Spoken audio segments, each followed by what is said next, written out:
Assalomu alaykum aziz o'quvchilar. Bugungi darsimiz har xil mahrajli kasrlarni qo'shish va ayirish.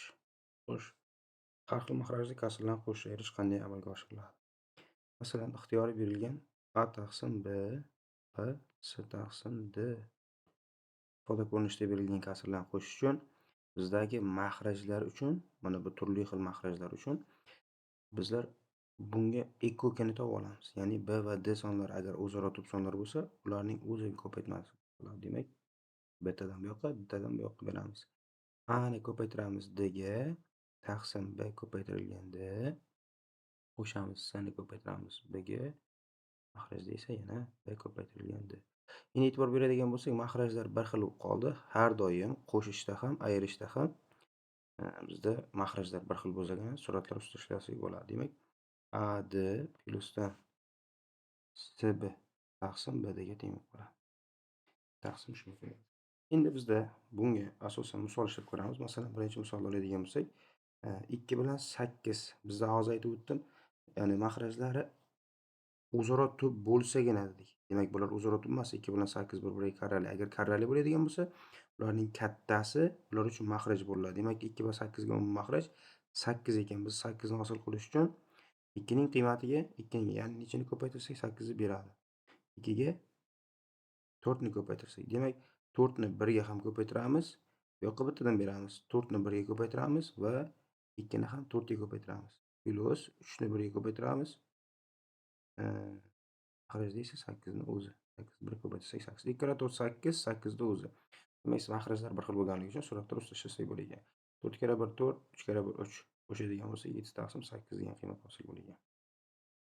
Endi kasrlarda ayirishni ko'radigan bo'lsak, mahrajlari 5 va 15 ga teng bo'lgan har xil mahrajli kasrlarni bir xil mahrajga keltira olamiz. Ya'ni ular yana karrali son bo'lganligi uchun biz buni 15 deb tashkil qilamiz mahrajini. 15 bo'lishi uchun buni 3 ga ko'paytiramiz, bunisini esa 1 ga ko'paytiramiz. 1 karra 11. 11 minusdan 3 karra 3 taqsim 15. 3 karra 3imiz 9 ga teng. 11 dan 9 ni tashsak, natija 2 taqsim 15 ga teng ekan. Endi bizda bu ayirma holati, hozirgi holatda birinchi misolda yig'indini ko'rgandik, endi ayirmasini ko'rdik. Boya aytib o'tganimdek, endi mahrajlar o'zaro tub bo'lsa-chi, ya'ni 7-chi misolga qaraydigan bo'lsak, 6 va 7 ga teng bo'lgan mahrajdagi qiymatlarni nima qilsa bo'ladi? Ular o'zaro tub, ya'ni bo'luvchilar bir-biriga qatnashmayapti. Bunga 6 sidan beramiz, bunga 7 sidan beramiz. 7 karra 1, 2 ko'paytirilgan 6. Soddalashtirib hisoblaydigan bo'lsak, mahrajda esa 7 ko'paytirilgan 6 ni o'zi. 7 karra 1 7, 2 karra 6 12. Hisoblaydigan bo'lsak 19 taqsim 42 ga teng bo'lar ekan. Endi bu yerda 21 misolga qaraymiz. 21 misolimiz bu ham xuddi shunga o'xshagan misol. Ya'ni qanday tartibda? Mahrajlariga qaraymiz. Har doim amallar tartibi bilan bir xil. Birinchi ayirish, keyin esa qo'shish amalini bajaramiz. Hammasini mahrajini bir xillik holatga keltira olamiz. 15, 10 va 30 sonlariga mahraj beramiz. Demak, 15 ni hammasi bir-biriga karrali bo'lganligi uchun bizda 30 ni mahraj deb olamiz. 30 hosil qilish uchun biz buni 2 ga ko'paytiramiz, bunisini 3 ga ko'paytiramiz va bunisini 1 ga ko'paytiramiz. 2 karra 11 minusdan 3 karra 3 plyusdan 19 ko'paytirilgan 1. Mahrajda esa xuddi shu ifodaning o'zi, ya'ni har biri 30 ga teng bo'lib qolyapti. 2 karra 11 22, 9 ni tashsak 12, 12 ga 19 qo'shadigan bo'lsak 31. 31 taqsim 30 degan qiymat hosil bo'lyapti. Bu har doim noto'g'ri kasr ko'rinishida holatda biz aralash kasr keltirishimiz kerak. 31 taqsim 30 degan 1/1 taqsim 30 ga teng qoladi. Ya, mana yerda yanglishma o'shalarga kesib, demak 2 karra 11 ni ko'paytirsak 22, 9 ni ayiramiz va 19 ni qo'shaveramiz. Qo'shaversak 32 hosil bo'lib qolar. 32 degan 1/2 taqsim 30. Buni yana qisqartirsak bo'lar ekan 1/1 taqsim 15 ga teng. Mana endi bizda aralash kasrlarni qo'shish ayirish. Aralash kasrlarni qo'shish ayirish qanday amalga oshiriladi? Ixtiyoriy berilgan A butun B taqsim S plyusdan D butun Y taqsim K degan bitta qiymat berilgan bo'lsa. Biz bunaqa aralash kasrlarni qo'shish yoki ayirishda butun qismlar alohida A ga D ni qo'shib olamiz va qo'shib yuborarkanmiz B taqsim S ga E taqsim yoki L taqsim K ni. Va ikkala holatni hisoblab turib, yana o'rtasida qo'shib qo'yarkanmiz. Ayirish bo'lsa ayirib qo'yamiz. Endi bularga misol ishlaydigan bo'lsak, masalan 22-misolimiz 1/3 taqsim 10, 2/11 taqsim 30. Buni aralash kasrdan 1 ga qo'shamiz 2 ni, hozirgi ifoda bo'yicha 1 ga qo'shamiz 2 ni, farqi yo'q, 2 + 1 yoki 1 + 2. Qo'shaveramiz 3 taqsim 10 ga qo'shar ekanmiz 11 taqsim 30 ni. Xo'sh, 2 ga 1 ni qo'shadigan bo'lsak 3, bu ikkalasiga makhraj beramiz. 10 bilan 30 ga makhraj, 30 bo'lsa bunga 3 tadan beramiz. 3 kira 3 9, 9 ni 11 ga qo'shadigan bo'lsak 20 taqsim 30 ga teng bo'lar ekan. Ular qisqaruvchi kasrlar hisoblanadi. 3/2 taqsim 3 degan qiymat hosil bo'lar ekan. Mana endi bitta ayrishga doir misol ishlaymiz. 32-misolga qaraymiz. 32-misolda xuddi shunday 15 dan 3 ni ayiramiz. Ya'ni mana 15 dan hozirgi ifoda bo'yicha alohida butun sonlar alohida va qo'shar ekanmiz. 5 taqsim 21 dan ayiramiz 11 taqsim 35 dan. Mana endi 15 dan 3 ni ayiradigan bo'lsak nima hosil bo'lib qoladi? 12, 5 taqsim 21 va 35, 11 taqsim 35. Bu sonlarni mahrajni umumiy mahraj keltirishimiz uchun ikkalasi ham bo'linadigan sonlar nechi? Men olyapman 21 bilan 7 ham 21 ham 35 ham 7 ga bo'linadi. 7 ga bo'linsa, demak 21 da 3 qolib ketadi. 3 ni bu yoqqa beryapmiz. 35 da 5 qolib ketadi. 5 ni bu yoqqa beryapmiz. 5 kira 5 25 qiymati 25 qavs ichida 3 kira 11 esa 33 taqsim 5 kira 21 105. Demak, mana bu qiymatimizni 25 dan 33 ni ayirib bo'lmaydi degan holat hosil bo'ldi.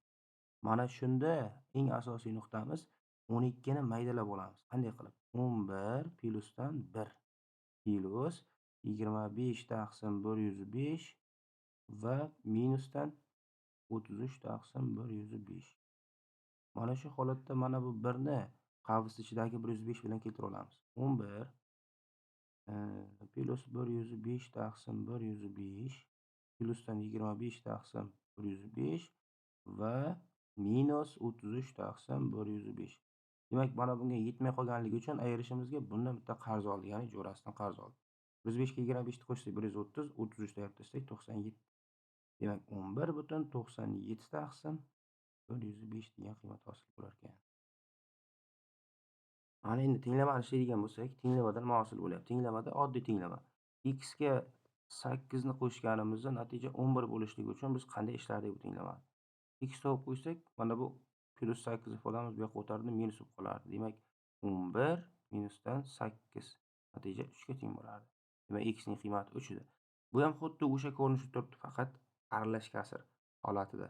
Biz bu yerdan x topmoqchi bo'lsak, 11 taqsim 24 dan ayirib tashlaymiz 8/3 taqsim 16. Butundan butun ayirib tashlaymiz boyagi holat bo'yicha. 11 dan 8 ayirib tashlaymiz 3. Biz tenglama ko'rinishida ishlaymiz. X ning qiymati teng ekan 11 dan ayiramiz 8 ni qavs ichida qo'shamiz 11 taqsim 24 dan ayiramiz 3 taqsim 16 ni. 11 dan 8 ayiradigan bo'lsak 3 ga teng.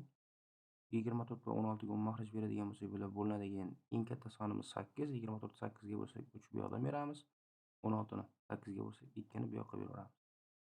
3 ga qo'shar ekanmiz 2 kira 11 22 taqsim 48 minusdan 3 kira 3 9 taqsim 48. Xo'sh, x ning qiymati teng ekan 22 dan 9 ni ayirib tashlaydigan bo'lsak 13 taqsim 48 va butun qiymati bizda 3 ga teng turibdi. Yechimimiz mana shunday oddiy holatda tenglamada ishlanadi. Faqatgina aralash kasrlarni qo'shishga erishishimiz kerak. 38-misolimiz ham xuddi shunday. Mana bu t ayrimini topishligimiz uchun avval bu amalni amalga qo'shib olamiz, ya'ni mana yig'indan amalga oshirib olamiz va 13 dan ya'ni 4 ga 5 ni qo'shadigan bo'lsak 9, nimani ayirsak 9 ga teng bo'lib qoladi. Endi agar mabodoki mana bu kasr qiymat bo'lmaganda edi, t ning qiymatini topmoqchi bo'lsak, 13 dan ayirib tashlardik, 9 ni t ning qiymati 5 bo'lib qolardi. Endi faqat bular kasr ko'rinishida aralash kasrlarni ayirib qo'shishimiz kerak bo'ladi. Xo'sh, keyingi masalalarga qarar ekanmiz. Masalalar Salim shanba kuni berilgan uyga vazifalarning demak 7 taqsim 8 qismini bajardi. Agar Salim yakshanba kuni uyga vazifalarning 5 taqsim 27 qismini bajargan bo'lsa, 2 kunda davomida qancha vazifa bajargan? Endi bu yerda faqatgina qo'shib qo'ysak bo'ldi. 7 taqsim 18 ga qo'shar ekanmiz 5 taqsim 27 ni. Makhraj berib qo'yamiz 18 va 27 ga. Natijada hosil bo'larkan bunga bunga esa 2 tadan. Hisoblaymiz 21 ga 10 ni qo'shsak 31 taqsim 54